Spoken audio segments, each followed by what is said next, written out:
Este es un tema siempre apasionante que debería venir desde pregrado, ¿no? Sin embargo, hay muchas cosas en medicina que las vamos aprendiendo en el camino.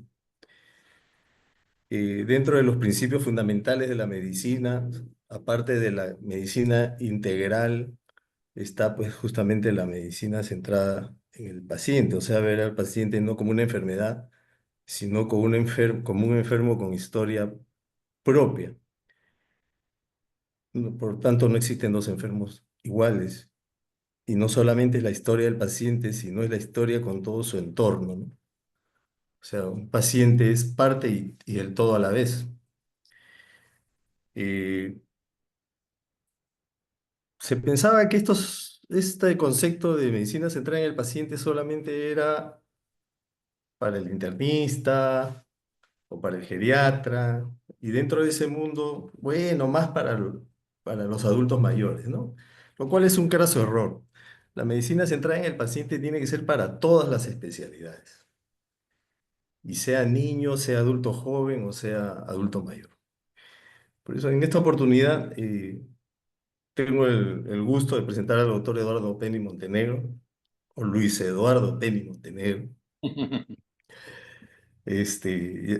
Ya lo conocemos todos, el doctor internista con una larga trayectoria, con formación en Cayetano Heredia, la Universidad de Sao Paulo. Además, él es máster del American Fellow de Physician, ¿no? Y con una larga trayectoria tanto en la práctica asistencial como en la industria farmacéutica, ¿no? Pasado, creo, el doctor por la clínica Ricardo Palma, Javier Prado, la clínica Delgado. Y siempre es un gusto escucharlo, ya sea a nivel nacional o internacional. Lo dejo, doctor, con la charla de hoy día. Gracias, Alan. Voy a tratar de compartir. Eh,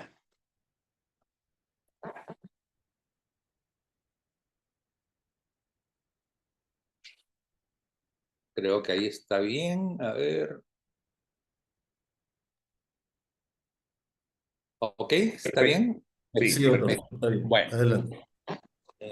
gracias, Alan, por tu gentil presentación y también a Samuel Salazar por la gentil invitación para conversar con ustedes de un tema que es muy importante, pero que no es nuevo. Esto de medicina centrada en el paciente comienza alrededor de los años 70 y va ganando adeptos y se profundiza a partir de los años 80. Sin embargo, en nuestro país recién estamos escuchando de ellos en los últimos años, lo cual es lamentable. Hay un médico peruano, un psiquiatra, el doctor Mesich, que ha empujado mucho este tema, inclusive tiene un libro importante. Y los psiquiatras es donde han estado trabajando más esto y los geriatras también, pero no los internistas, que han debido ser los primeros que han debido estar trabajando este tema. Y esto tiene pues como origen muchas cosas. La imagen del prototipo del médico siempre ha sido diagnosticar, tratar y curar. Esa es la imagen que tenemos usualmente los médicos de nosotros mismos y los pacientes también. Pero si bien la formación médica está basada en el conocimiento, y por eso es que nos gusta tanto la nosología, el discutir de pacientes, eso no es toda la medicina. Gran parte de la formación debería estar pues en el profesionalismo y en el humanismo, cosas que se han ido dejando de lado, sí, en el tiempo, ¿no? Entonces, yo quisiera que ahora me acompañen ustedes en algunas disquisiciones, en algunos pensamientos. No es pontificar sobre este tema, odio la pontificación, pero sí me interesa llamar la atención sobre este punto. Los retos de la medicina interna que tenemos nosotros son, en primer lugar, el envejecimiento poblacional y el aumento de la demanda de la población de gente mayor, lo cual ha cambiado el perfil de la medicina. ¿Por qué? Porque estamos asistiendo nosotros a una gran cantidad de enfermedades crónicas no transmisibles. Y entonces el perfil de la enfermedad ha cambiado. Ya no es que estamos tratando con enfermedades agudas, con gente joven, sino estamos tratando con pacientes con enfermedades crónicas no transmisibles y personas que son mayores, a las cuales hay que aumentarle, obviamente, a los problemas crónicos de las enfermedades el envejecimiento natural. Y una de las cosas que se ha ido tratando de consolidar en los últimos años es la medicina personalizada, ¿no? Las enfermedades, todas ellas, atacan en alguna forma a la persona y la persona tiene diferentes tipos de manifestaciones en relación a una misma enfermedad. Y eso lo vemos todos los días nosotros cuando vemos pacientes con una misma enfermedad, pero con diferentes formas de presentación. Y no solamente eso, sino con que el paciente se comporta en una manera totalmente diferente. Y entonces eso ha generado, pues, en los últimos años un enfoque centrado en el paciente. O sea, ya no centrado en la enfermedad como era clásico, sino un enfoque centrado en el paciente, en la persona que está siendo afectado por una enfermedad. Y esto ha generado algo que es muy importante, que es la empatía, para poder hacer lo que los ingleses llaman rapport, esa relación médico de paciente.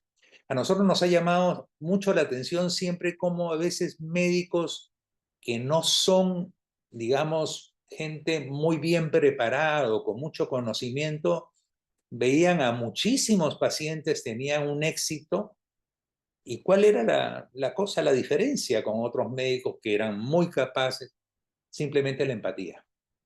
Entonces hacía el médico una mejor relación con el paciente y conseguía mejores resultados que aquel que tenía todo el conocimiento. Otro reto que estamos teniendo nosotros es la integración de la tecnología y de la inteligencia artificial. Y no quiero entrar en ese tema porque ese es un tema muy profundo, un tema en evolución, un tema que está haciendo cambiar totalmente la medicina, un tema que puede dejarnos de lado a los médicos si es que no centramos la medicina en el paciente. Lo dejo ahí porque eso va a ser tema de discusiones futuras de esto. También otro reto son los diagnósticos avanzados con la educación médica, la cual ha ido variando, obviamente. Vuelvo a repetir, el manejo de enfermedades crónicas, que es todo un reto. La colaboración integrada y el trabajo en equipo. Y aquí sí quiero mencionar algo porque lo hemos vivido en las últimas 2 semanas con un par de casos que presentó Alan, donde se vio el gran manejo que han tenido trabajando en equipo. Y lo que mencionó el lunes Javier Tarragona, cuando hablaba pues de los éxitos que se está teniendo en la clínica con el manejo de los pacientes con cáncer pancreático. Y él dijo algo: hemos formado un buen equipo que está haciendo que estas cosas estén cambiando, por lo menos en nuestra institución.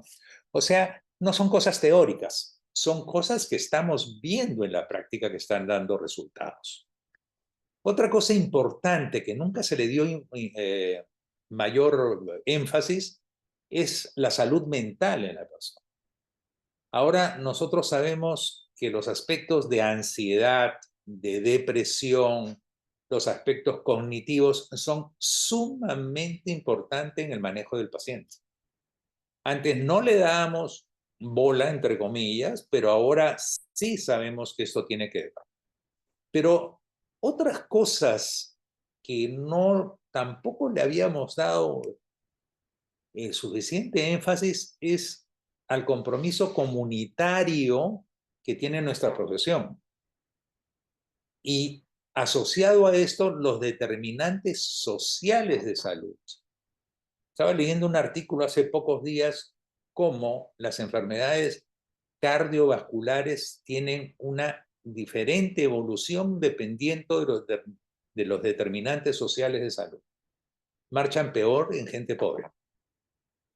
No solamente porque no tomen sus medicamentos, no solamente porque no sean diagnosticados a tiempo, es muchísimo más complejo. Entonces, cosas que tenemos que ver nosotros es el compromiso comunitario, porque ahí está la palabra prevención, la cual es sumamente importante, y esa es la otra parte. La medicina comienza con prevención, evitando que las personas se enfermen. Cuando ya las personas se enfermen, ya pasaron la etapa de prevención, es un fracaso de esa etapa. La persona se enferma, la persona se trata y va al siguiente paso después de la cura, que también nos hemos olvidado que es la rehabilitación. Entonces, mientras que la persona no esté en todo su ámbito de salud, no podemos decir que hemos triunfado. Y eso lo estamos viendo, por ejemplo, con los diabéticos, con los cardiópatas, con los pacientes con enfermedad pulmonar obstructiva crónica, con el mismo COVID, como estos pacientes han quedado limitados en muchas formas. Y lo otro que ha aparecido en los últimos años con mucha fuerza son los cuidados paliativos. Ok, no puedo curarte, no puedo hacer que vuelvas a un estado de salud, pero sí puedo cuidarte para que tú tengas el tiempo de vida que te quede en mejores condiciones, con menos sufrimiento. Y eso sí tenemos. Y ese es algo que nos hemos olvidado, que lo hemos dejado de lado, que le corremos. ¿Por qué? Porque siempre hemos estado siendo médicos exitosos cuando el paciente se curaba y punto, pero no con el paciente moribundo. No sabíamos qué hacer, no hemos tenido entrenamiento en eso. Y entonces se lo dejábamos a alguien que quisiera hacerse cargo de eso, que fuera menos exitoso, entre comillas, en la medicina, y que ya pues le dejábamos eso. Pero eso no es así, porque los médicos, los epidemiólogos son gente muy importante y los médicos que hacen medicina paliativa son muy importantes también dentro de toda esta escala de trabajo que debería afrontar la medicina cuando hablamos de salud. Y finalmente, pues, el futuro de la medicina en general y en este caso de la medicina interna, pues requiere que uno tenga que adaptarse muy rápidamente a los cambios, pero sin perder el enfoque en el paciente. El paciente es primero. Yo diría que inclusive la persona es primero y cuando se enferma, el paciente es el primero en ese momento. Ashner es un inglés que escribió un artículo sumamente interesante hace algunos años y hablaba de los llamados pecados de la medicina, como una autocrítica. Hablaba de la oscuridad, porque decía que nosotros, él era médico por si acaso, decía que nosotros usábamos la jerga médica y palabras complicadas y para hacer oscura la medicina, que éramos crueles muchas veces porque decíamos y hacíamos cosas innecesarias. El ensañamiento de la medicina es una de esas cosas. La forma como algunos oncólogos, sobre todo los médicos norteamericanos, le dicen las cosas a los pacientes. La falta de educación, que ese es un problema cultural muchas veces, una falta de cortesía que podemos tener nosotros y de buenos modales, lo cual es importante dentro de este concepto de empatía y del rapport médico. Un problema con los especialistas es la hiperespecialización, olvidando que antes han sido clínicos. Y primero somos médicos, después hacemos medicina interna en la práctica, todos somos clínicos en una forma, y después hacemos la especialización, inclusive en la parte quirúrgica, no hay que olvidar eso. Después, esto es interesante, porque eso sí nos ataca mucho a los internistas, que es la llamada hispanofilia, amor por lo raro, dejando pasar lo común. Y yo recuerdo como anécdota, en la época que trabajaba en el hospital Loaiza, cuando nos tocaba emergencia, nos sacaban las guardias, pasaban los internos por las salas, buscando, por emergencia, buscando pacientes para llevarse a sus, uh, eh, a sus pabellones, a sus camas vacías, y miraban pues muy solapa la historia clínica, tiene tuberculosis, no, este es muy viejo, no. Entonces, ¿por qué? Porque buscaban lo raro, lo exquisito y qué sé yo. Y encontré una trampa muy efectiva, que junto a tuberculosis ponía, por ejemplo, yo descartar granulomatosis de Wegener en esa época, por ejemplo. Caramba, decía, esto puede ser una granulosis, y se lo lleva, y era una tuberculosis. A ver, entonces manejaba el tema con esa trampita y se llevaba a los pacientes corriendo, ¿me entiendes? Y eso, cuando veía el artículo de Einstein, me hacía recordar eso, ¿no? Después el mal sentido, que es la falta de sentido común, sobre todo en el manejo.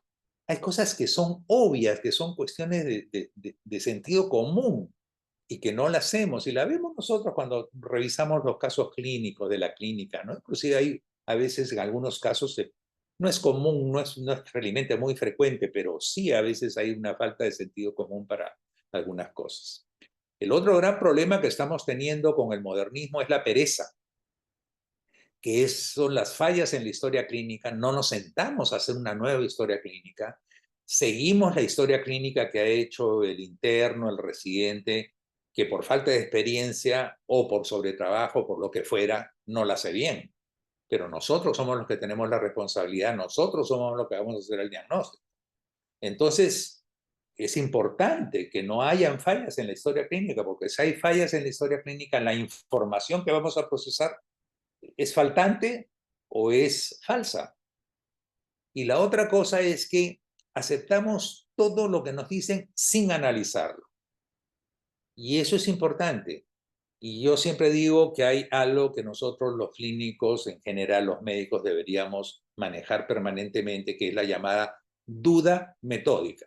Duda de todo. No seas nihilista, por si acaso, no es esa la idea, pero duda de todo, porque eso hace que tú analices los datos que te da el paciente, que te da el médico que ha hecho la historia. Inclusive vas a dudar de algunos resultados de algunos análisis cuando no son compatibles con lo que tú estás pensando o con lo que se está viendo en el paciente. Después, otro pecado es la prisa, que es el aceleramiento de todos los procesos, sin las pausas de vida. No hacemos una pausa para pensar, para razonar, para analizar. Y quemamos muchas etapas, ¿no? Entonces, dolor abdominal, una ecografía, ¿qué dice la ecografía? Tiene un cálculo, este es un problema de una litiasis vesicular. Y de repente no es eso, pues tiene su cálculo, tiene su litiasis vesicular, pero ese no es el problema que le trae el paciente. Entonces, tenemos nosotros siempre que pensar, razonar, hacer un análisis. Después, otra cosa, sobre todo esto pasa con los médicos más jóvenes, que es la llamada neomanía, que es pensar que todo lo nuevo es mejor. Vino esta nueva técnica, es lo mejor. Vino esta otra cosa, es lo mejor. Vino este medicamento, es lo mejor. Y no siempre es así. Tenemos que tener mucho cuidado con estas cosas. Después, la llamada certeza, ¿no? Y eso nos pasa a nosotros mucho en la clínica. Creemos que tenemos el diagnóstico ya y simplemente no ponemos la duda, no ponemos el escepticismo que deberíamos tener. O a veces nos guiamos de que el diagnóstico con que viene el paciente, como ha sido hecho por un médico reconocido, es un diagnóstico cierto y de repente no lo es. Sencillamente porque el colega se equivocó o porque la enfermedad estaba en otra etapa o porque fue su presentación así diferente. Y finalmente, lo que dice Ashner, pues, es la arrogancia, ¿no? Y aquí sí, a los clínicos nos cae. Lamentablemente, muchas veces somos arrogantes, sobre todo cuando somos exitosos y sobre todo en el diagnóstico. Entonces, yo di con el diagnóstico, yo me olí el diagnóstico, yo el primero que lo vi, yo ni siquiera le pregunté, ya sabía el diagnóstico, etcétera, etcétera. Estaba muerto, pero lo saqué vivo. Mucho cuidado. La arrogancia nos hace mucho daño. Y eso nos pasa a todos, o nos ha pasado a todos. O sea, no es que se le pase a algunas personas, no. Cuanto más éxito tienes, más arrogante tiendes a hacerlo, cuando debería ser más humilde. ¿Cómo podríamos definir a la salud en general? Y eso es importante, este concepto, porque esto tiene que ver con todo el resto de lo que estamos conversando. Se ha definido, y esto lo define la Organización Mundial de la Salud, como un estado completo de bienestar físico, mental y social. Nosotros muchas veces estamos con solamente la primera etapa como un bienestar físico. No involucramos lo mental y no involucramos lo social, lo cual es un error. Y consideramos que el estar en un estado de salud no es solamente la ausencia de afecciones o enfermedades. ¿Ok? ¿Por qué? Porque entran otros factores como el mental y el social que tenemos que ver. La salud es un derecho fundamental del ser humano. Y lo pongo acá porque nos olvidamos de eso. Creemos nosotros que a veces que le hacemos el favor al paciente cuando estamos nosotros como médicos tratantes, cuando estamos dirigiendo instituciones, cuando somos políticos y tenemos que ver con políticas de salud. Creemos que le estamos haciendo un favor a las personas, olvidándonos que este es un derecho fundamental del ser humano. La otra cosa que a veces hacemos distingos es en sexo, en raza, es bastante común en nuestro país, de credo, de ideologías políticas y de condiciones económicas y sociales. Eso es algo que no debería suceder, pero sucede. Y eso es algo que nosotros deberíamos tratar de mediatizar para que no altere el estado de salud de las personas. ¿Y cuáles son los principales factores de riesgo en general que comprometen la salud de las personas? La nutrición poco saludable, ya sea por menos o por más, la inactividad física, el tabaquismo, que es uno de los primeros grandes factores de riesgo, el alcoholismo y la contaminación ambiental. Y en eso está tanto el aire como el agua, y ahora están los microplásticos. Los microplásticos se encuentran en cerebro, se encuentran en lesiones cardíacas, se encuentran en todos los órganos. Y es así que se está asociando muchas de las enfermedades crónicas no transmisibles a la presencia de microplásticos. Esto nos puede hacer cambiar también la medicina en este sentido. Sin embargo, a pesar de que nosotros sabemos que estos son los factores principales de riesgo para que las personas no se enfermen o que se enfermen, no hacemos lo que deberíamos hacer. No hacemos prevención, no hacemos consejería, inclusive con nuestros pacientes.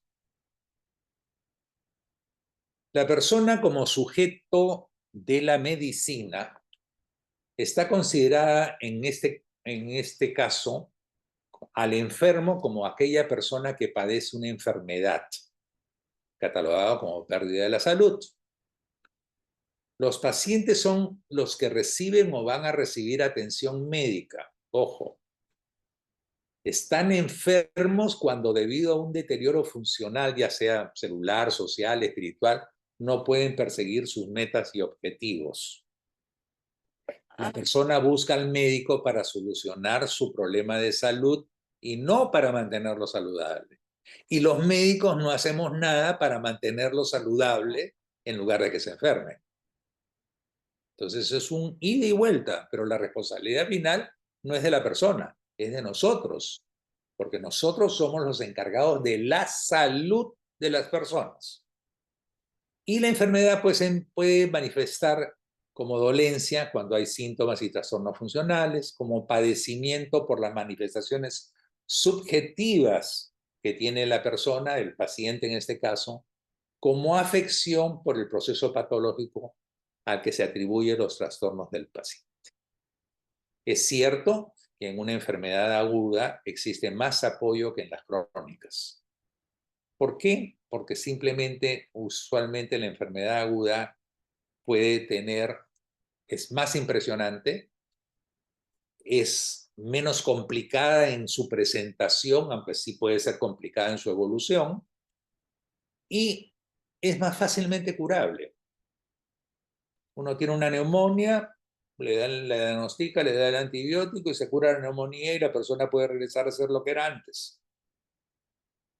Es muy rápido, muy fácil. Éxito, aplausos. En una enfermedad crónica, no. Una enfermedad, un diabético, un cardiópata, es un control permanente, los problemas nosotros que tenemos de adherencia con las enfermedades crónicas, etcétera, etcétera, nos da problemas. Entonces, simplemente es un poco diferente el manejo. Quiero mostrarles algo, una forma de ver la medicina, que es cómo nos ven los pacientes a los médicos. No como vemos los médicos a los pacientes, sino al revés. Y este es un estudio publicado en Corea del Sur. Hay que tener cuidado con todos estos estudios, con las encuestas, con muchas cosas, porque hay mucha variabilidad. Pero es importante porque es un parámetro de verlo, ¿no? Y sobre todo cultural en este caso, porque los asiáticos pueden ser diferentes a nosotros, a los latinoamericanos. Miren, ante la pregunta ¿cuánto confían en sus médicos tratantes? El 90% positivamente. ¿Ok? Qué bonito. 9 de cada 10 son positivos. Pero cuando uno analiza la cifra, como debemos hacer, solamente un cuarto de los pacientes realmente confían en sus médicos tratantes. Todo el resto es algo o es negativo. Miren, es diferente el enfoque. Yo lo veo como positivo a 9 de cada 10. Pero si yo lo veo más estricto, es 1 de cada 4. ¿Y cuál es la imagen de los médicos en esta población subcoreana? Consideran que tienen un alto nivel de profesionalismo en el 91%, que están dedicados a sus pacientes 6 de cada 10, que son necesarios para la salud pública es 8 de cada 10, que son dignos respecto a su profesión 7 de cada 10. O sea, hay remanentes en que consideran que no. Esa es la forma como ellos ven. Pero miren esta pregunta que es interesante sobre ilegalidad o corrupción. Solo la tercera parte de los encuestados estuvieron de acuerdo con la frase los médicos están raramente relacionados a la ilegalidad o a la corrupción. ¿Qué quiere decir? Que 2/3 partes pensaban que sí era cierto que los médicos estaban relacionados a la ilegalidad o a la corrupción. Cifra importante. Veamos cómo ven los estadounidenses a los médicos. Esta es una publicación del año 2019. Esto es, evaluaron a 2.238 de mayores de 18 años y hubo una opinión positiva en el 74% de los encuestados. ¿Ok? 3 de cada 4. ¿Se preocupan por los mejores intereses de su paciente? La mitad. ¿Hacen un buen trabajo de diagnóstico y recomendaciones? La mitad. ¿Brindan información justa y precisa? La mitad. Transparencia total acerca de sus conflictos de intereses, 15%. Y algo en 50%. Admiten errores y toman la responsabilidad, 12%, a veces puede llegar hasta 40%. La mala conducta es un problema moderadamente grande, la mitad, con consecuencias graves en el 20%. Los mayores de 50 años, y esto es interesante, los mayores de 50 años confían más en los médicos que los menores de 50 años. O sea, la gente más joven desconfía más de los médicos que la gente que es mayor. No estamos hablando de 50 años, era la diferencia. Y miren, yo quiero mostrarle ahora lo que pasa en el Perú en alguna forma, con las limitaciones de lo que tienen las encuestas y una serie de cosas, por favor. Esto hice un trabajo en el año 2021. Estábamos en pandemia, ojo, pero las preguntas no tenían relación con la pandemia. No fue realizada en mis pacientes, fue una abierta a diferentes chats de personas que quisieron ayudar contestando esto, ¿no? Entonces, voy a sacar solamente lo que me parece importante, ¿no? El 15% refería a haber tenido algún problema en su relación con los médicos. Debo confesar que esto fue más en población de clase media y alta. ¿Por qué fue dirigida? Porque, no porque se quisiera hacer, sino porque el público que se comprometió a contestar, pues era porque tenía tiempo, tenía la computadora, pertenecían a determinados grupos sociales, etcétera, etcétera. De ahí las limitaciones, porque yo digo acá en el Perú, pero es un sector social del Perú, igualito como han contestado los coreanos y los otros, también no es que toda la población. Por eso son siempre las limitaciones, por lo tanto hay que tener cuidado. El 15% refería a haber tenido una propuesta considerada como no ética, por ejemplo, solicitar dinero extra por su trabajo. Muy común, médicos de clínicas, pacientes que tienen sus seguros, y les dice, ya, si quiere que yo lo opere, usted me paga por lo bajo, si quiere que yo lo atienda, me paga por lo bajo, etcétera, etcétera. Y nosotros sabemos que es cierto en algunas instituciones. Miren qué interesante, el 12% no confía en el diagnóstico del médico. Sin embargo, el 60% consulta por internet u otra vía lo que le dice su médico. ¿Se dan cuenta de esa discrepancia? Si la gente va a consultar por internet u otra vía lo que dice su médico es porque no confía en lo que dice su médico. Uno podría decir, sí, pero lo que quiere es obtener más información porque no se la dio el médico. Probablemente, pero la pregunta iba en relación a tratar de ver si es que confiaba o no confiaba en el diagnóstico de su médico. El 14% considera que su médico no estaba bien actualizado, cerca del 20% considera que su médico no le explica adecuadamente su problema de salud, 1 de cada 5. 1 de cada 3 que no le brinda consejería adecuada para prevenir enfermedades. 1 de cada 3.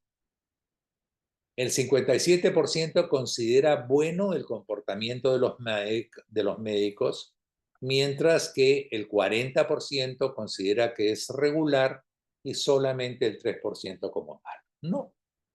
Entonces, vean ustedes que nosotros en el Perú sí tenemos problemas. Y si yo fuera a sectores sociales y económicos más bajos de la población, ténganlo por seguro que estas cifras serían mucho más llamativas y mucho más aterradoras. Yo no tengo la menor duda. Y se lo digo porque he trabajado en un hospital del Ministerio de Salud. Entonces conozco al monstruo por dentro. Y conozco a mis colegas y me conozco yo y conozco cómo es el sistema. Una cosa es trabajar en una clínica A, una cosa es trabajar en un hospital de la Seguridad Social, en hospitales de las Fuerzas Armadas, y otra cosa es trabajar en el Ministerio de Salud, o como antes trabajábamos también, porque el OAS antes de ser del MINSA era de eh, de la beneficencia. Entonces, ojo, la medicina es diferente porque la hacemos diferente porque depende de los pacientes, de dónde vienen, en dónde se atienden y una serie de cosas. Algunos sentires de los pacientes. Esto fue publicado en el 2018. Y esto es importante por la existencia actualmente que tenemos, los problemas que tenemos con las historias clínicas electrónicas. Miren las frases de algunos de los pacientes. Favor, mírame a mí y no a tu computadora, porque sabemos que el 50% del tiempo de la consulta se ven llenar los datos de la computadora. Siénteme como que soy tu prioridad. Oye, estoy aquí porque tengo un problema de salud y te he buscado a ti porque quiero que me soluciones ese problema de salud. Explora mis valores y mis preferencias. ¿Por qué no me preguntas cuáles son mis preferencias? ¿Cómo puedo yo estar mejor o hacer mejor las cosas? ¿Cómo yo puedo colaborarte? En lugar de decirme, tú tienes que hacer esto y punto.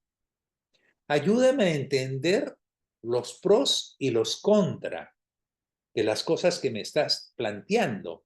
de los exámenes que me estás planteando, de los procedimientos que me estás planteando, de los tratamientos que me quieres dar. Ayúdame a entender lo que me estás diciendo. No te entiendo tus palabras, no te entiendo lo que me estás explicando. ¿Podrías hacérmelo más fácil, más sencillo? Dime qué efectos secundarios son los que yo debería esperar de recibir el tratamiento que tú me estás dando. No es cuestión de que tómalo nomás. No, dime, para no alarmarme. Y dime qué cosa debería alarmarme cuando estoy tomando. Por ejemplo, es interesante. Hay muy pocos médicos que teniendo anticoagulados a sus pacientes le dicen que no deban ponerse inyecciones intramusculares. Y después vienen con problemas severos de presión de nervios o de vasos sanguíneos por hematomas en la zona glútea, por ejemplo. Y no le dicen. Entonces, ahí me llama la atención cuando le digo, ¿y le ha advertido su médico eso? No, no me han dicho nada al respecto. Entonces, hay que tener cuidado con eso. Y a veces es, oye, dame un resumen de todo lo que me has dicho. Me has dado tanta información. ¿Podrías darme unas 4 líneas? ¿Cuál es mi diagnóstico? ¿Qué debo esto? ¿Qué debo esperar? ¿Y qué es? Entonces, es muy importante este sentir de los pacientes. Hagámosle caso a los pacientes. Eso nos va a llevar a mayor adherencia de los pacientes.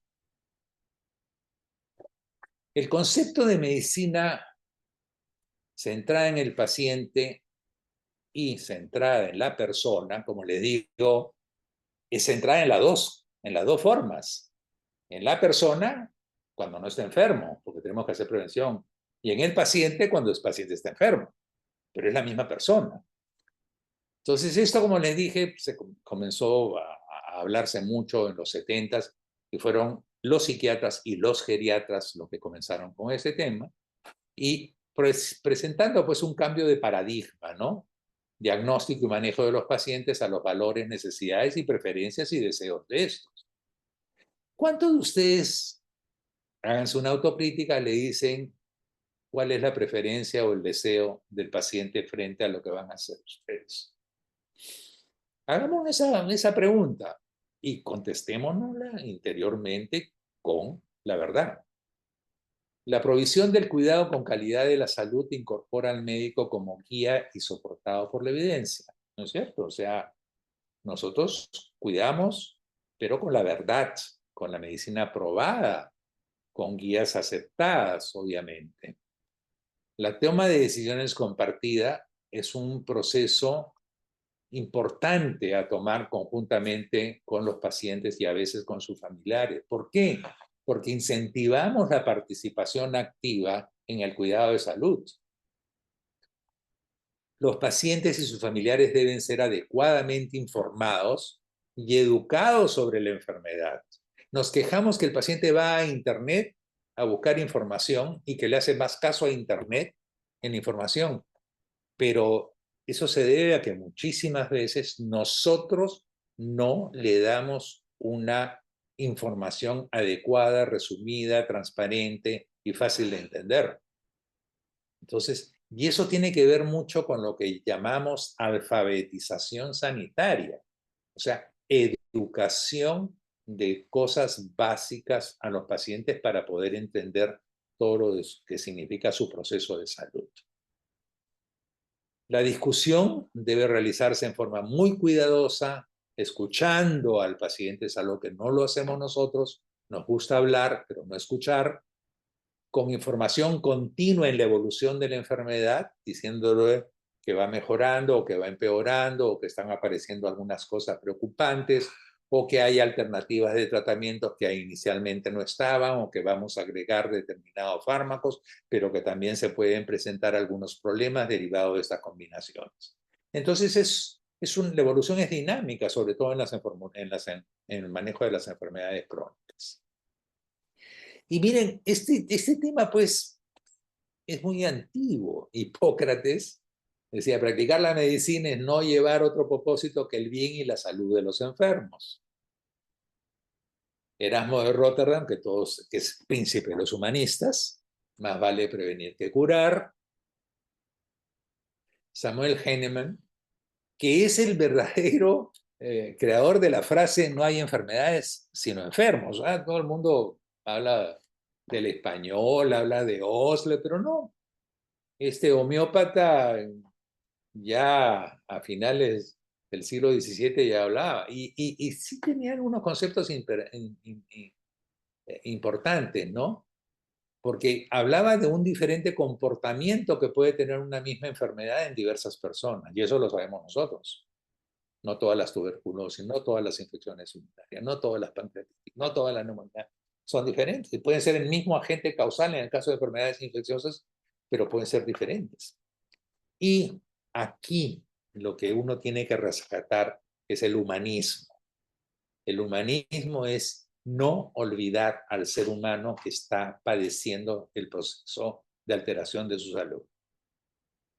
No es una cosa, es una persona que está padeciendo un proceso y que lo está afectando en todos los sentidos. Y no solamente lo afecta a él, sino afecta a su familia. Y esto es algo que no debemos olvidar. Osler también decía, ustedes saben que Osler está considerado el padre de la medicina moderna, decía que el buen médico trata la enfermedad, el gran médico trata al paciente que tiene la enfermedad. ¿No? Esas son formas de ver la medicina en el momento en que ellos estaban, y en este caso este médico canadiense hablaba de esto. El humanista, donde quiera que se ame el arte de la medicina, se ama también a la humanidad como una manifestación del médico en relación a la salud de las personas. Y hasta Alva Edison, que no era médico, ojo, decía, el médico del futuro no dará medicamentos, sino que interesará a sus pacientes en el cuidado del marco humano, dieta y en la causa y prevención de la enfermedad. No es un médico, es un inventor, científico, un empresario, no médico. Pero genial, genial. Está la filosofía de la medicina y de la salud de las personas. No hay que olvidar que las bases en la formación de un médico, además del conocimiento, son el profesionalismo y el humanismo. No podemos quedarnos contentos simplemente con saber mucho de la enfermedad. Eso nos vuelve eruditos, nada más. Pero eso no nos vuelve buenos médicos, a menos que seamos muy profesionales y que seamos humanistas. La prioridad de salud desde la mirada del paciente puede ser muy diferente a la del médico, ojo. Son sus metas de salud y vida, son las actividades que le gustaría que su equipo médico le ayude a conseguirlas desde el punto de vista del paciente o de la persona, teniendo en cuenta lo que quiere y puede hacer. Cuanto más claro sea, mejor apoyo podrá recibir. El resumen de prioridades de salud es identificar de lo más importante para la persona, establecer sus metas de salud, revisar tareas y medicación, elegir un problema y enfocarse en él principalmente, aunque únicamente para alcanzar la meta de salud y bienestar. Entonces, este es un plan de trabajo con las personas para que ellos mantengan su estado de salud. Y también puede ser para el paciente, para mejorar su enfermedad, mejorar su estado de salud y para prevenir no solamente complicaciones de su enfermedad, sino para prevenir otras enfermedades. Hay barreras para la decisión médica compartida, ¿no? Eso lo sabemos. A veces tenemos una disponibilidad limitada en cuanto a la accesibilidad de la información, a las ayudas que se puedan proporcionar. Tenemos restricciones de tiempo, porque los proveedores de salud nos dan un tiempo, 15 minutos, 10 minutos en el Ministerio de Salud, 15 minutos por ahí, 20 minutos en la clínica, aplausos, entre 20 y 30 minutos por paciente. También depende del nivel educativo del paciente y de su alfabetización sanitaria, porque es más fácil a alguien que tiene alfabetización sanitaria poder instruirlo, pero siempre hay formas sencillas y simples de poder educar al paciente, hasta dentro de los 10 minutos. También la limitación de costos y recursos, cuando tenemos que tener el soporte económico de las decisiones. Equidad médica, los costos, la accesibilidad son factores importantes, son barreras que a veces tenemos. Esa es una publicación itinerante de Borrell y Carrió, catalanes, publicada en Humanitas en el año 2007, y me pareció muy interesante porque ellos tienen dos tablas que les voy a mostrar. Una es las cosas que aumentan el poder del médico y las otras aumenta el poder del paciente, ¿no? Aumenta el poder del médico el no tener competidores, tener mucho prestigio, cobrar salario fijo, tener la plaza en propiedad, la plaza médica, o sea, el lugar donde trabaja, ser paso obligado para obtener prestaciones, la capacidad persuasiva que pueda tener el médico y la capacidad de influencia. Mientras que aumenta el poder del paciente cuando puede escoger, y eso es cuando paga el paciente. Cuando paga el paciente y va a un consultorio privado, el paciente tiene un poder de decisión ahí. Cuando va a una clínica, esto disminuye. ¿Por qué? Porque usualmente el paciente, el seguro le dice, tienes esta y esta clínica para atenderte por tu seguro. El paciente va y de repente quiere atenderse con un médico que no atiende seguros. ¿Ok? Y ahí tiene problema. Pero si no, si escoge a uno de los médicos del staff que sí atiende seguros, pues ahí está él ejerciendo poder al escoger a alguno de esos médicos. Pero miren la relatividad que puede hacer. Pero cuando él va a un consultorio privado y paga su dinero, así lo tenga que recuperar después, lo que fuera, él está decidiendo. En los otros casos, la decisión es limitada en alguna forma. La capacidad, aumenta también el poder, la capacidad para reclamar o denunciar o desprestigiar. Y ojo, libro de reclamaciones, llamadas de atención, las evaluaciones que le hacen a los pacientes después que salen de las consultas, es justamente para eso, para hacer sentir al paciente que tiene mayor poder, ¿ok? Que no está, digamos, encerrado en escoger la clínica solamente, ¿no? La clínica dice, no. Es cierto que tú tienes que venir acá, pero mira yo cómo te cuido, o sea, cosas que hay de por medio, ¿no? Pagar por el acto médico, vuelvo a repetir, aumenta el poder, eh, eh, ser de la profesión o de la misma empresa, colegas, eso yo no estoy seguro, que el paciente aumente el poder por ser médico.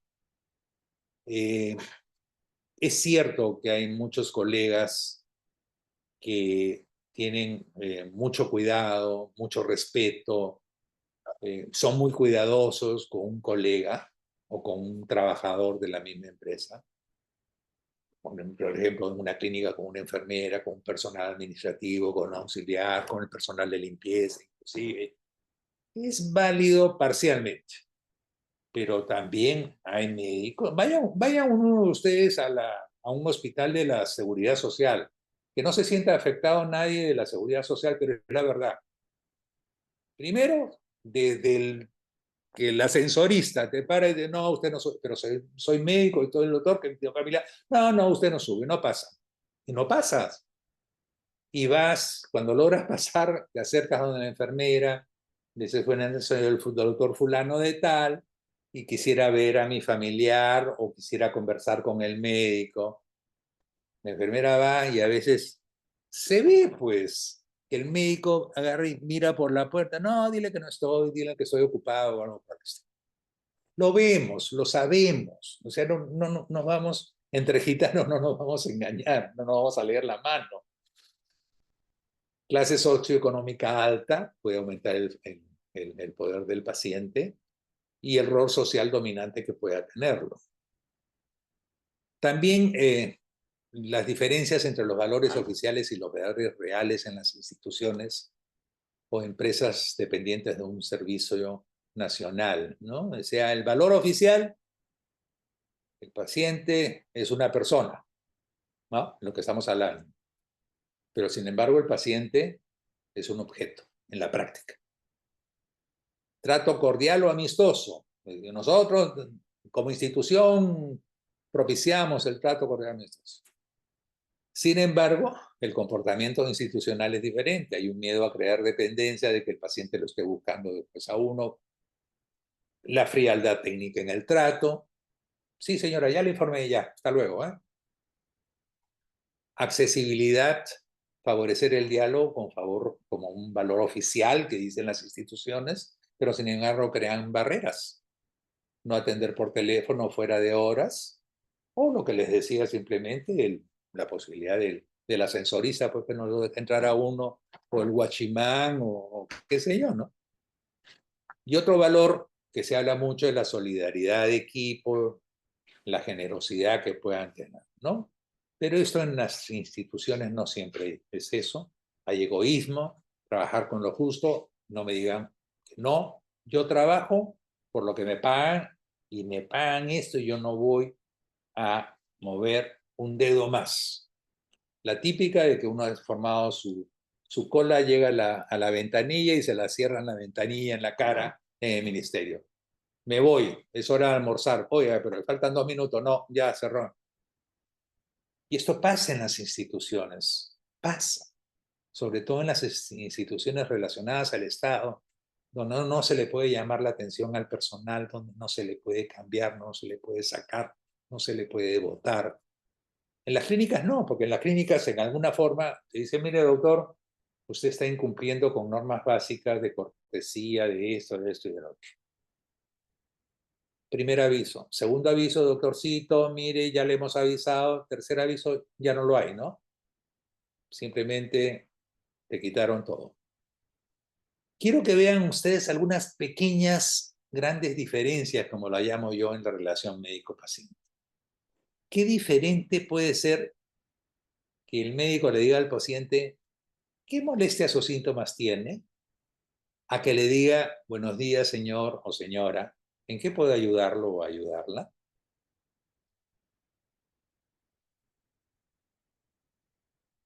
O en relación a la adherencia terapéutica.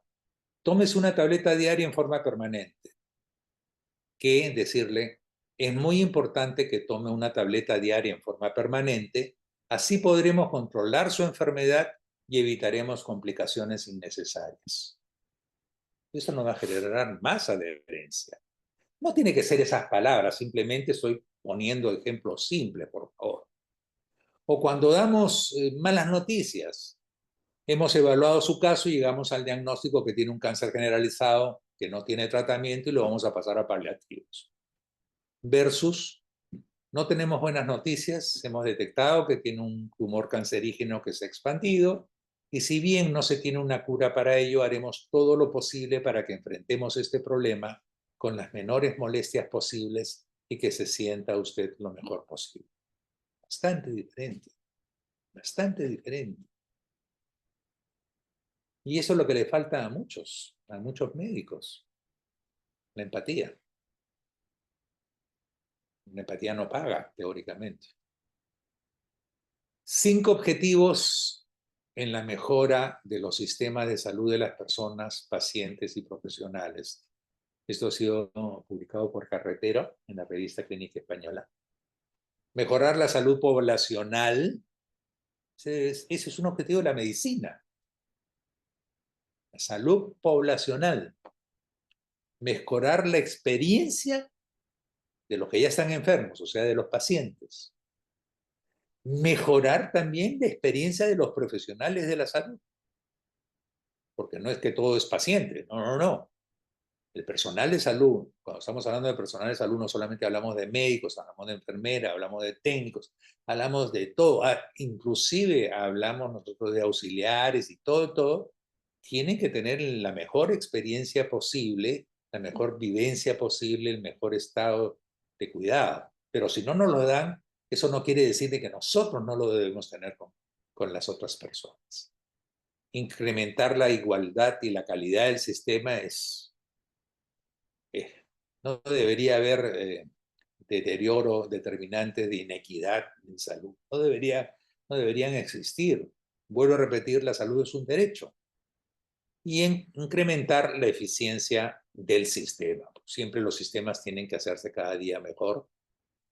¿Cómo podemos mejorar la alfabetización en salud? Importante tomar decisiones informadas en materia de atención médica, capacidad de encontrar, comprender y utilizar información y servicios para la toma de decisiones de salud.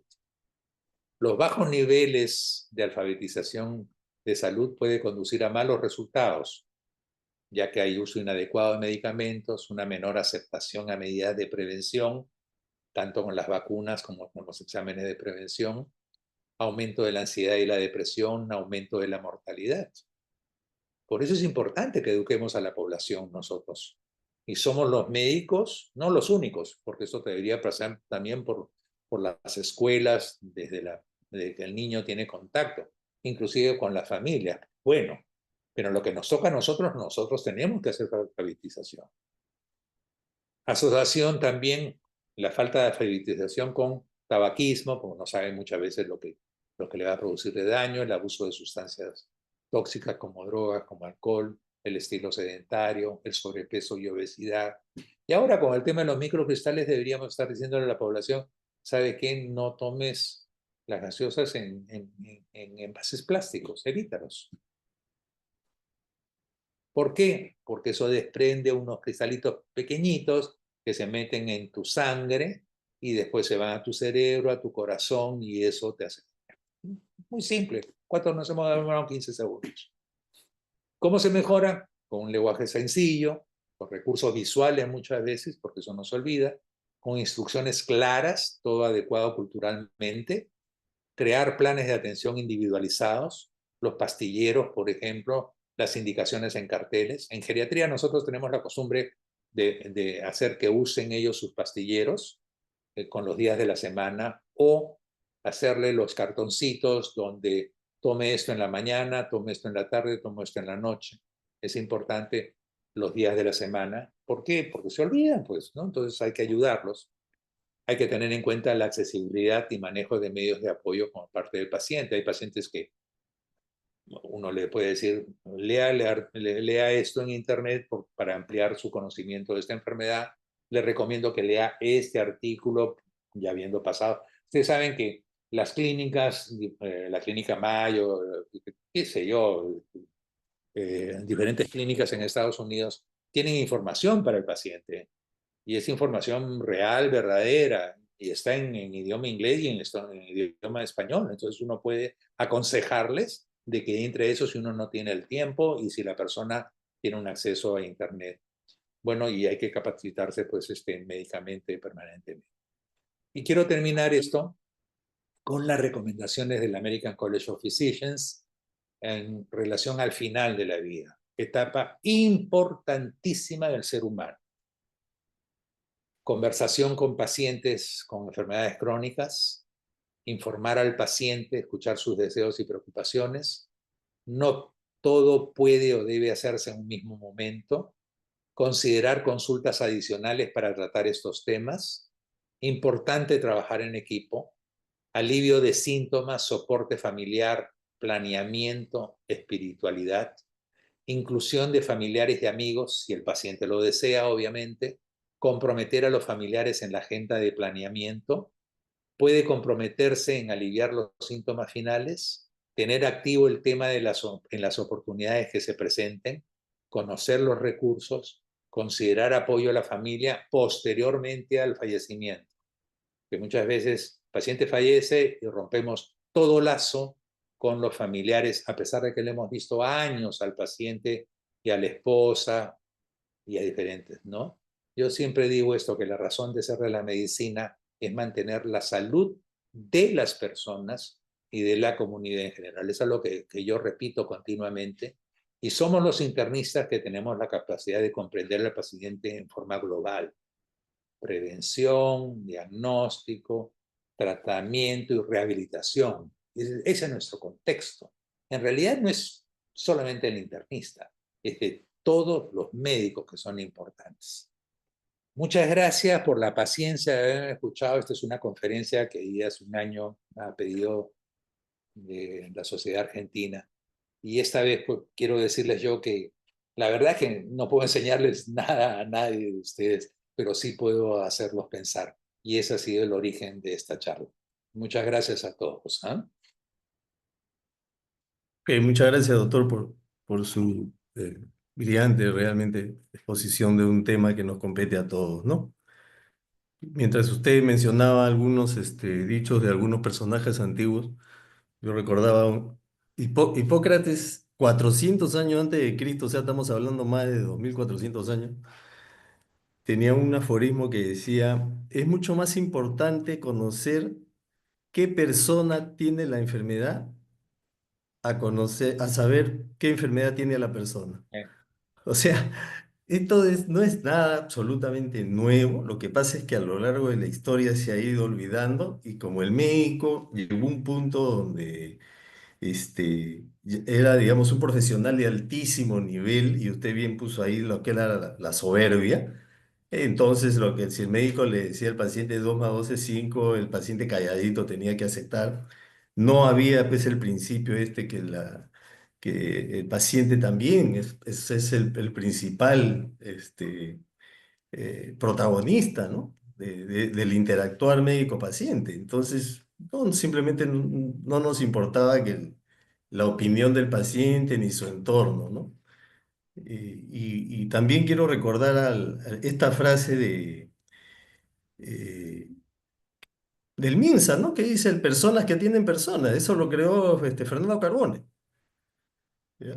Que ya falleció, ¿no? Y el decir personas que atienden personas nos está allanando, ¿ah?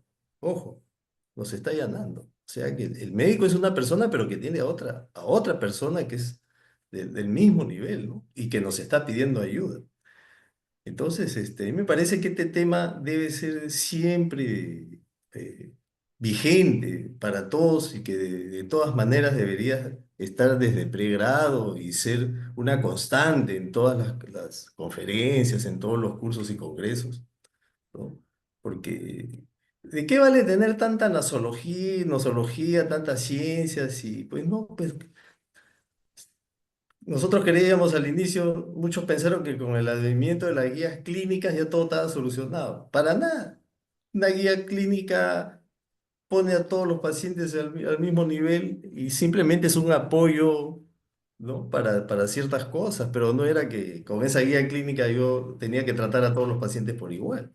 ¿Y qué pasaba con el paciente con comorbilidades? ¿Qué pasaba con el paciente que tiene puede tener una sola enfermedad, pero múltiples aristas en su vida privada, familiar, social, donde pues, simplemente una guía clínica no va a ser de mucha ayuda? Yo quisiera, pues, por favor, la intervención de los que estén presentes, si tienen alguna pregunta o comentario para el doctor Penny.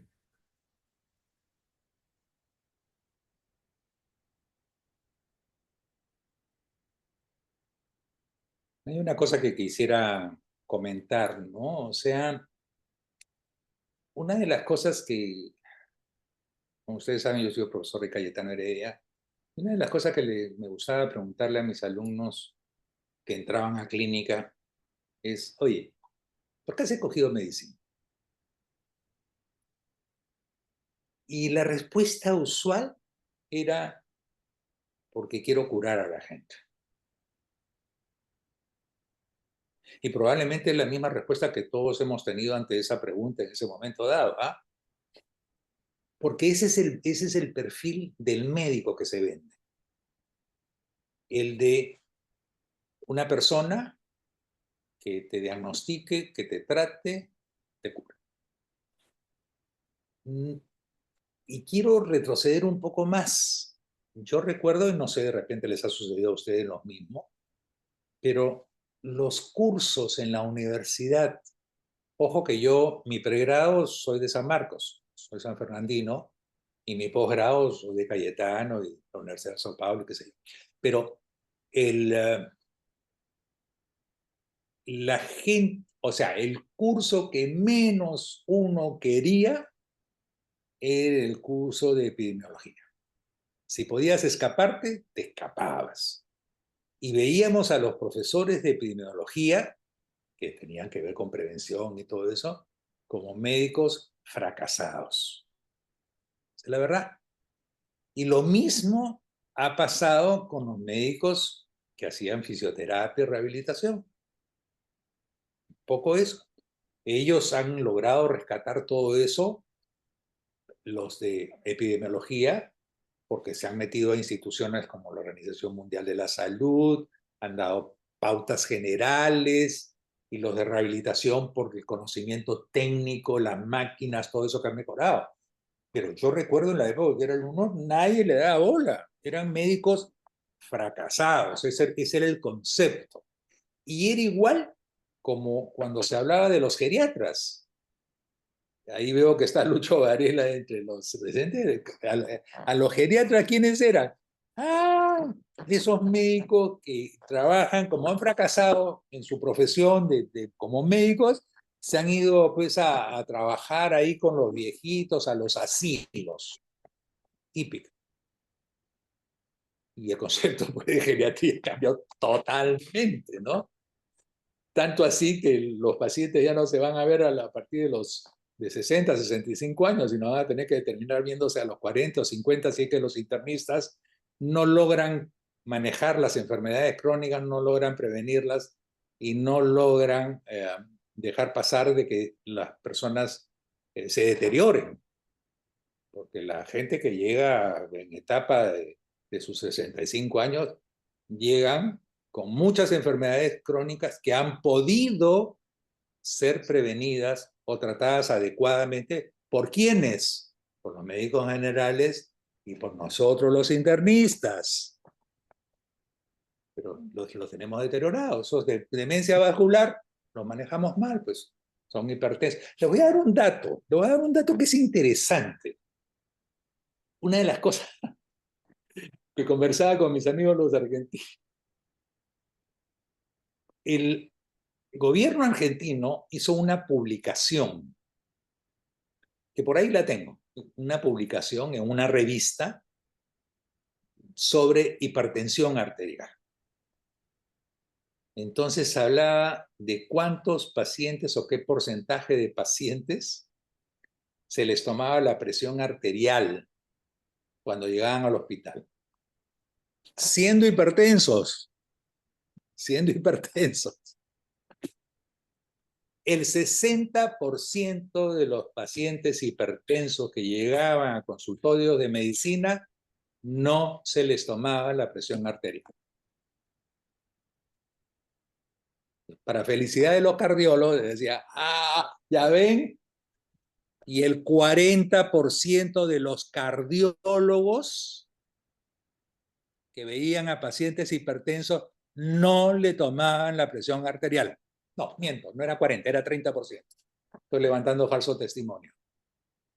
1 de cada 3, siendo hipertensos, servicio de cardiología. Y ahí tengo la publicación. Yo he sacado ronchas en Argentina con eso, y buenas ronchas. Pero yo les digo, no me vengan a pontificar ustedes con determinadas cosas cuando ustedes tienen esto. Pero eso también nos atañe a nosotros. Porque la verdad que si ellos tienen esas cifras, me aterra saber cuál es la cifra que tenemos nosotros. No estoy hablando de la clínica, porque en la clínica tenemos al auxiliar que le toma la presión y por vergüenza ajena también le tomamos nosotros probablemente, ¿no? Pero en los hospitales, esa cifra puede ser mucho mayor. Aunque les parezca mentira, ¿no? Entonces, ojo, pues, no, ojo, yo creo que los médicos tenemos que hacer una autocrítica en mucho de nuestra formación y en mucho de lo que hacemos. Y la única forma es que entre nosotros mismos nos hagamos autocríticas. Así como nos aplaudimos cuando trabajamos en equipo, cuando producimos algo bueno, qué sé yo, también tenemos que ser honestos con nosotros mismos y autocriticarnos cuando no hacemos las cosas bien o cuando un colega está en falencia con algo, ¿no? No es mirarlo de arriba hacia abajo, es simplemente el trabajo en equipo. Eso es parte del trabajo en equipo. La crítica institucional es parte del trabajo en equipo. Ojo. Así como el burnout es trabajo en equipo y son temas que tienen que estar abiertos y discutidos, también es eso. Esos son temas. Muy Luego, bien. Dale, Alan, Samuel. a ver, primero hacerles recordar que ya está el link de asistencia en el chat. La otra es, evidentemente habría muchas cosas que cambiar para poder adecuar la práctica de la medicina tradicional que practicamos con una medicina centrada en la persona y el paciente. Ahora, ¿habría alguna forma, Eduardo, de medir la eficacia de este tipo de enfoque del paciente? Bueno, si tú haces una encuesta de satisfacción, esa es una primera cosa, ¿no? La encuesta de satisfacción tiene como motivo eso, ¿no? Vuelvo a repetir, toda encuesta es bien limitada, depende de las circunstancias, depende de las personas, depende del momento, qué sé yo, es complejo, pero te da una pauta, que es mejor que el no tener nada. Y la otra cosa, que también hay mediciones, pues, ¿no? A ver, uno de los temas, como tú mides la calidad, es por la adherencia del paciente. Cuanto más adherencia es porque has tenido mejor calidad de manejo del paciente. Cuanto peor, no es 100%, vuelvo a repetir, pero es una pauta. El tener controlada una enfermedad. Si tú a tus hipertensos, tú agarras 10 hipertensos y de los 10, 9 lo tienes bien controlado, esa es una medición de calidad. Ideal es que tengas a los 10 controlados, obviamente. Si tú tienes, por ejemplo, a pacientes diabéticos que los tienes dentro de una hemoglobina glicosilada que ya has planeado desde un inicio tenerla con los tratamientos y tú haces los ajustes terapéuticos periódicos, eso también, eso es una forma de... Pero también es una forma de ver, ojo, lo que uno gasta. Y así, ahí sí hay una autocrítica con nosotros en las clínicas en general. O sea, a veces no le hemos puesto la mano al paciente en el abdomen y ya le hemos pedido una ecografía, sin reconocer el efecto sanador, entre comillas, que tiene piel con piel. El tocar al paciente lo hace sentir que tú estás mucho más cerca que él. Si no lo tocas, es bien difícil. Yo recuerdo que en Cayetano había un dermatólogo, ¿ah? Que tenía su escritorio y a 4 metros de distancia estaba la silla del paciente. Doctor, me ha salido eso. Entonces, ¿qué es? Ah, una naranjita. Entonces el paciente de repente se paraba y le decía, pero mire, doctor, esto. No, no, no, no, ni se me aparezca por acá, le decía, el dermatólogo. Era conocido allá en Cayetano, ¿me entiendes? O sea, ¿qué éxito puedes tener con eso? ¿Qué éxito puedes tener? Entonces, y hay formas de medir. Y entonces, y hay formas de medir, por ejemplo, a ver, y eso es lo que tratan de hacer las compañías de seguros, ¿ah? Ojo, ¿ah? ¿Cuánto te cuesta manejar un paciente, un hipertenso, y de tenerlo en control? Y eso es lo que se premia. Trato de mandar a los pacientes hipertensos a una determinada clínica. ¿Por qué? Porque ahí me cuesta menos. Ellos lo ven desde el punto de vista de negocio, pero les cuesta menos con mayor eficiencia y eficacia del paciente, ¿no? Entonces, hay un montón de maneras como uno puede evaluar esto. Pero una muy simple es, ¿cómo te fue con el doctor? Ah, muy bien. O, doctor, vengo por recomendación de una paciente suya, porque me ha dicho de que usted es muy amable, trata muy bien a los pacientes, la ha curado, la tiene controlada. Esas son formas que se tienen también de control. ¿Me entienden? Lo que pasa es que cuando uno está en una institución semicerrada, te van a caer pacientes, seas bueno o seas malo, te van a caer, pues. Algunos van a tener más, otros van a tener menos, pero te van a caer, ¿no? Obligadamente, ¿no? Yo recuerdo que en una clínica X habían 3 otorrinos. Uno buenísimo, uno mediano y uno malísimo. Y al malísimo tenía tantos pacientes como tenía el buenísimo y el intermedio. ¿Por qué? Porque por el sistema era, primer paciente que llega va a este, segundo va a este y tercero va a este. O sea, tarde o temprano le llegaba. Al tipo que le interesaba mejorar. Es igualito. ¿Me entienden? ¿No? O sea, pero sí hay formas de valorar todo eso. Muchísimas. Pero yo creo, yo particularmente siempre he creído en la autovaloración. O sea, estoy contento con lo que yo hago y que mi paciente se siente que yo estoy haciendo lo posible por él. Yo creo que eso te permite dormir tranquilo, ser feliz con tu profesión, porque si alguno escogió la profesión por ser rico o dar un peldaño social más alto, yo creo que se equivocó, ¿no? Ha podido hacer otra cosa con lo cual gane más dinero y de repente se case con una viuda rica y tenga más dinero. Pero la verdad es que la autosatisfacción es muy importante, ¿no? Muy bien. Simplemente quería acotar que cuando usted habló del empoderamiento tanto del paciente como del médico, hoy en día empodera mucho a los pacientes el tema de las redes sociales. Nos guste o no, porque todavía hay médicos que no les dan importancia a esto, pero eso sí tiene mucha importancia, ¿no? Hoy en día, no solamente el tema de las redes sociales, sino de la internet mismo.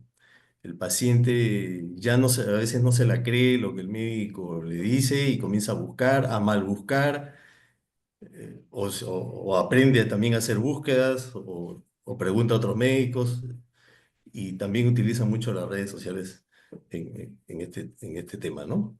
Yo creo que este es un tema largo que se presta para más discusión. Ha sido muy rica, creo, la conferencia del doctor. Y no sé si alguien tiene más algo que acotar, si no le doy paso a Walter Hidalgo para algunas palabras de cierre.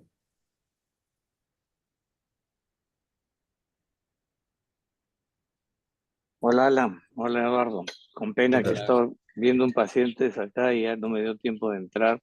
Era una charla que me hubiera gustado encantar porque escucharla, porque parte de la filosofía de la institución en teoría es la medicina centrada en el paciente, que creo que era el tema de la discusión.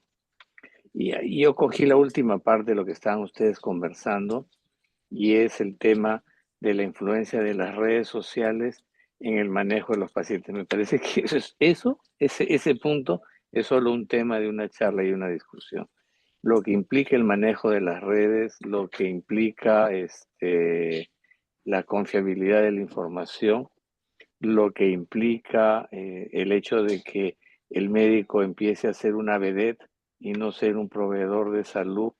Y eso para mí es sumamente importante. O sea, creo que la comunicación es fundamental. Creo que es importantísimo el respeto por la intimidad y por la privacidad y la confortabilidad del paciente. Eso es fundamental. Y el buen médico debería ser como un buen árbitro de fútbol. No se lo debería denotar. O sea, debería pasar a un plano secundario donde pase de ser la estrella en la relación, porque esos médicos que pretendemos ser las estrellas en el acto médico, lo único que queremos es un reconocimiento personal. Y esa no es la idea de hacer medicina. La idea de hacer medicina va mucho más allá. Ojalá la pueda ver la charla y la hayan grabado para poderla disfrutar. Y de modo, un abrazo para todos. Samuel, ¿qué tenemos de actividad para el día lunes? El lunes, quinto lunes, no hay actividad. El Ya, miércoles tenemos gran round de medicina. perfecto, listo. Un abrazo para todos. Un abrazo. Chao, nos vemos. Un abrazo. Gracias, Eduardo. Gracias, Alan. Ok.